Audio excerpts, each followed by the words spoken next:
بله اما گو ادامه Öyle ciğer sipane kalete bir dumana bir bize. Gidi diye bir işimle çırbanı kapı kuşu.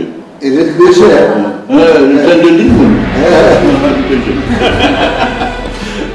Kedeke kunayê ji bîr kirin pêşkešî wê jêya cîhanê kir û bi taybetî jî bi çavdêriyeke kur û jêhatîbûneke edebî bi jiyan û pirsgirêkên gelên Anatolyayê re mijûl bû.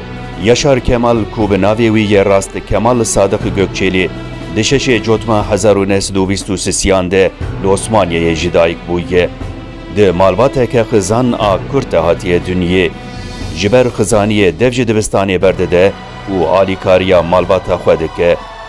Malbata wî di şerê cîhanê yê yekem de ji wanê koçî Çukurovayê kiriye.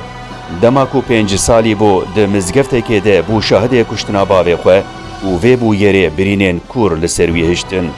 Di heman demê de di encama qezayekê de jî çavê xwe yê rastê winda dike. Yaşar Kemal di romanên xwe de têkoşîna jiyanê ya gelên Anatolyayê têkiliya xweza mirov û dewlemendiya çandî bi zimanekî bêhempa nivîsandiye. Lê di paşxaneya vê cîhana vegotinê de kevneşopiya edebiyata Kurdî ya devkî ya ji koka Yaşar Kemal tê û nûnerê vê kevneşopiyê Evdalê Zeynikê xwedî bandoreke mezin e.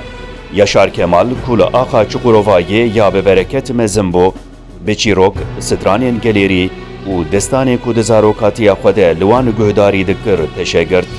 Ev kevneşopiya wê jêyî ya devkî di jiyana wî ya wê jêyî de cihekî girîng digire. Yaşar Kemal di romanên xwe de ji vê kevneşopiyê sût wergirt û hêmanên mîtolojîk, epîk û folklorîk bi awayekî modern li hev hûnandiye. Yaşar Kemal di 28 Şubat 2015 de li Stenbolê jiyana xwe ji dest da.